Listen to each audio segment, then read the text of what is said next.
একদিন যে প্যাডের কাগজে তোমার বন্ধু প্রবীর মিথ্যে করে লিখেছিল যে তার ব্লাড ক্যান্সার হয়েছে, আজ সেই একই প্যাডের কাগজে ওকে একটা ভয়ঙ্কর নির্মম সত্যি কথা লিখতে হচ্ছে।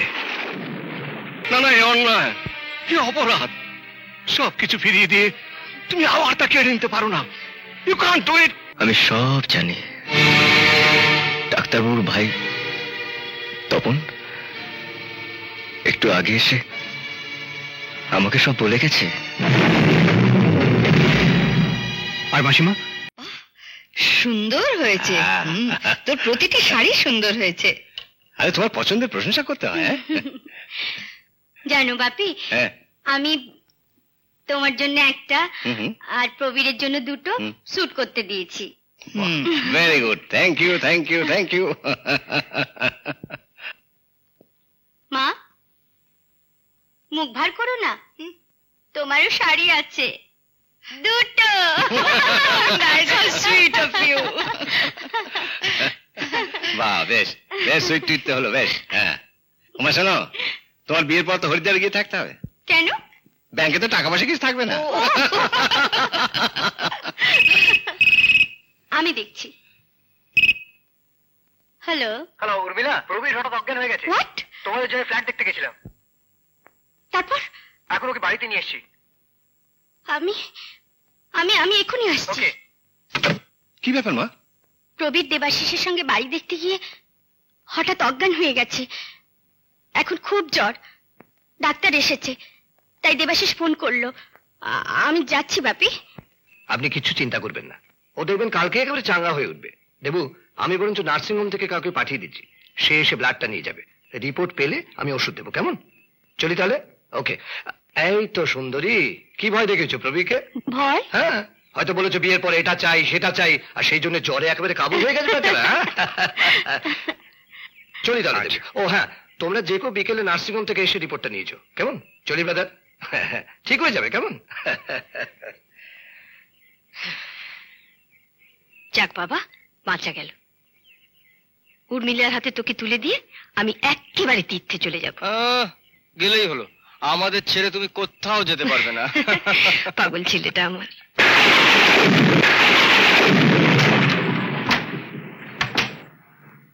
উর্মিলা, এসো এসো দেবাশিস, বসো।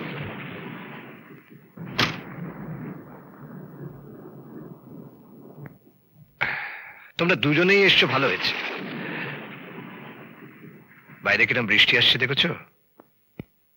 আকাশটা একদম কালো মেঘে ছেয়ে রয়েছে। ও হ্যাঁ, তোমার বন্ধু প্রবীরের ব্লাড রিপোর্টটা নিতে এসছো না?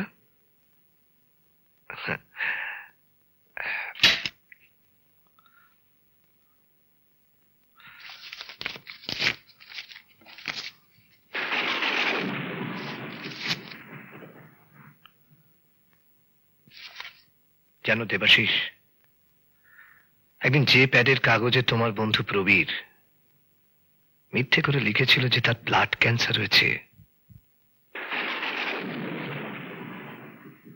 আজ সেই একই প্যাডের কাগজে আমাকে একটা ভয়ঙ্কর নির্মম সত্যি কথা লিখতে হচ্ছে।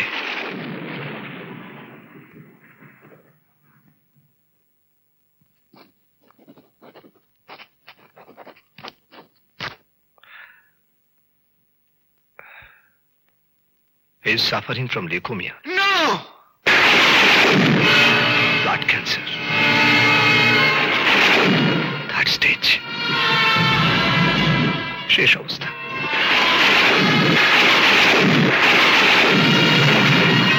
যেদিন ওকে নিয়ে আমরা ঠাট্টাই আর কি করেছিলাম, ইঞ্জেকশনের বড় সিরিজ নিয়ে ওকে ভয় দেখিয়েছিলাম।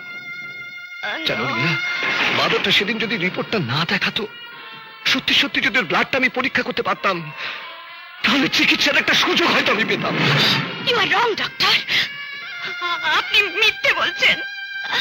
ওটা অন্য কারো ব্লাড রিপোর্ট।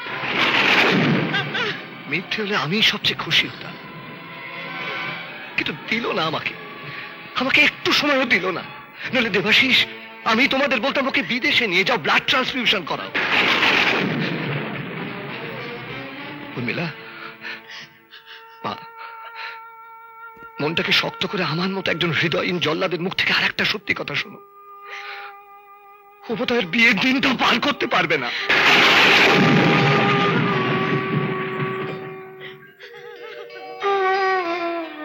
দেবাশিস, তাই কটা দিনের কিংবা কয়েক ঘন্টার অতিথিকে তোমরা এই নির্মম সত্যি কথাটা জানতে দিও না। তোমাদের মুখের হাসি তোর মুখে হাসি ফোটাবে, হাসি মুখে ওকে বিদায় জানাতে হবে কথা মনে রেখে ওর সামনে গিয়ে দাঁড়াও তোমরা। আচ্ছা,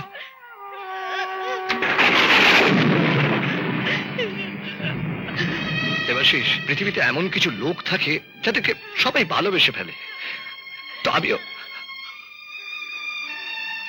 প্রবীরকে ভালোবেসে ফেলেছি।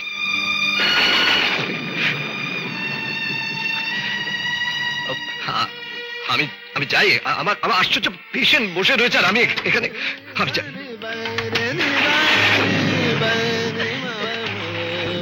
গিয়ে দাঁড়াতে হবে ওর সামনে, চলো লেটস গো।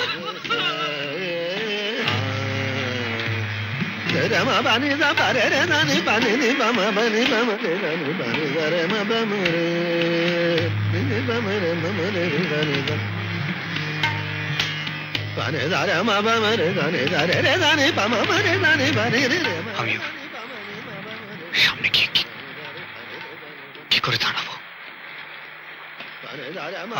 আমার একটা জরুরি কাজ মনে পড়ে গেছে, তুমি যাও, আমি পরে আসবো, দেখা করবো, আমি পরে আসবো।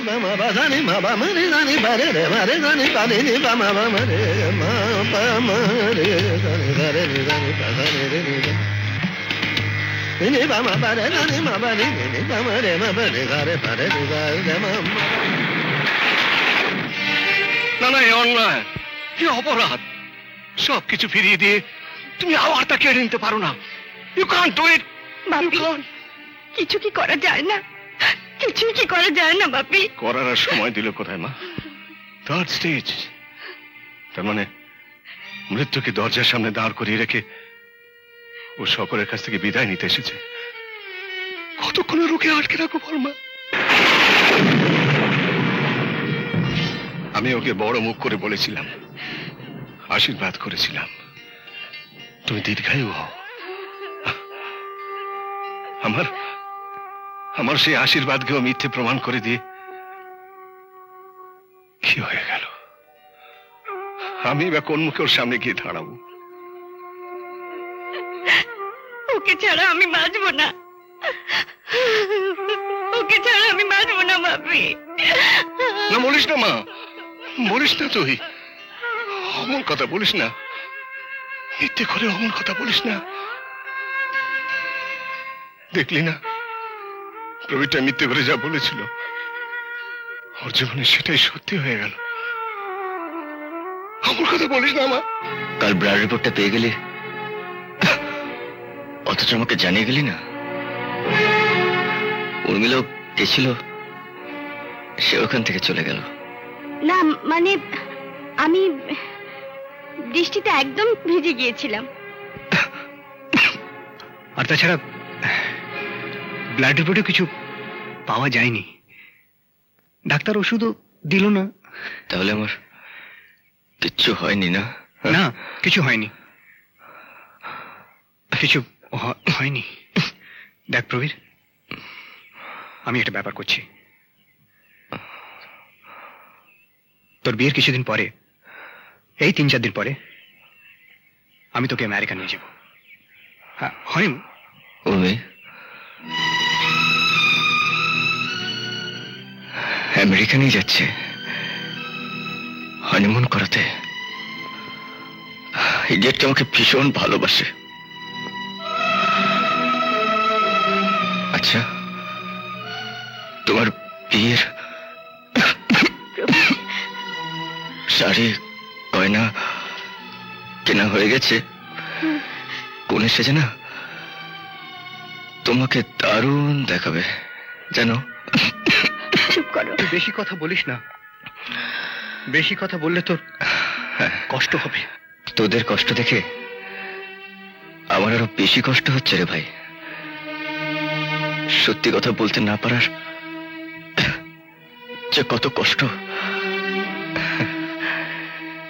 দেবু,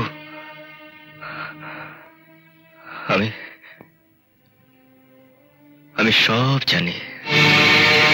ডাক্তারবাবুর ভাই তপন একটু আগে এসে আমাকে সব বলে গেছে।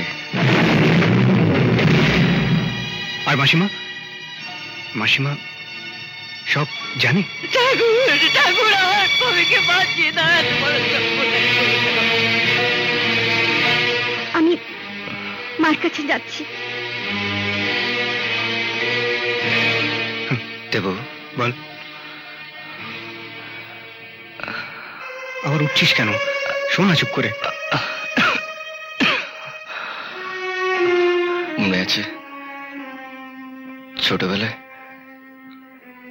বাবা আমাদের একটা গল্প শোনাতেন? কোন গল্পটা রে? সেই রাখাল ছেলের গল্প। ছেলেটা রোজ মিছিমিছি চেঁচাতো,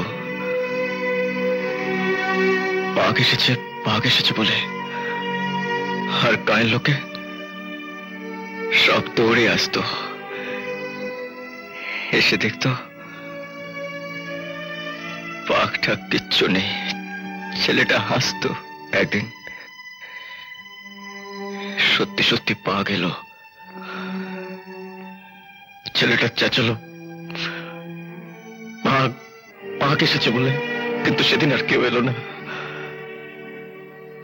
আর বাঘটা ছেলেটাকে খেয়ে নিল। চুপ কর আজকাল, চুপ। আমাকে বকছিস কেন রে? না রে পাগলা, না। কেন রাগ করছিস আমার উপরে? এমন আরো অনেক ভিডিও দেখতে এই চ্যানেলটি সাবস্ক্রাইব করে নিন এবং পাশের বেল আইকনটি প্রেস করে দিন।